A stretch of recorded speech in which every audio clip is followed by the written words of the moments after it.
炒股唔使驚，兵哥喺大廳。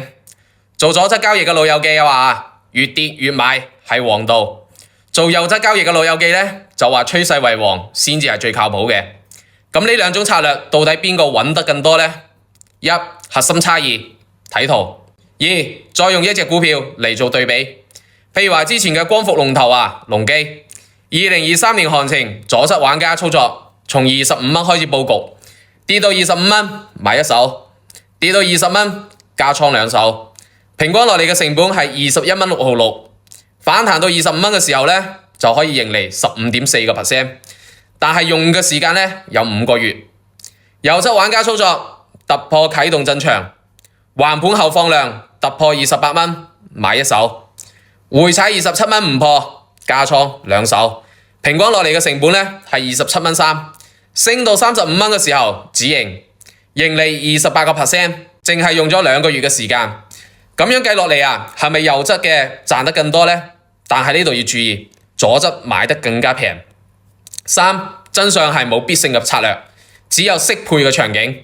左側揾錢嘅條件需要同時滿足呢3樣：一、選到真嘅優質股，垃圾股越買越蝕；二、有充足嘅補倉資金，避免半路餓死；三、能夠頂得住30% 嘅下跌。譬如話2022年騰訊嘅股價跌咗43% 先至見底。右側賺錢條件亦都需要同時滿足3樣：一、喺趨勢嘅初期入場，如果升咗50% 之後先至追容易做接盤俠。二、嚴格嘅止損紀律，譬如話寧德時代2021年破位冇走嘅，直接蝕60%。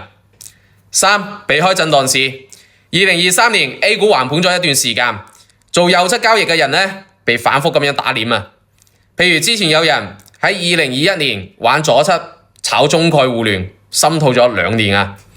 2022年玩右側追新換藥，3日蝕咗30%。四、選擇策略嘅3把鎖匙，關鍵一，睇市場環境。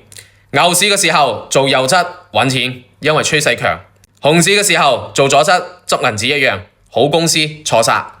震盪市2樣都唔好玩，全餘額寶更加正。關鍵二，睇你嘅錢，閒錢多加有耐心嘅呢，就做左側，本金少加想快嘅就做右側。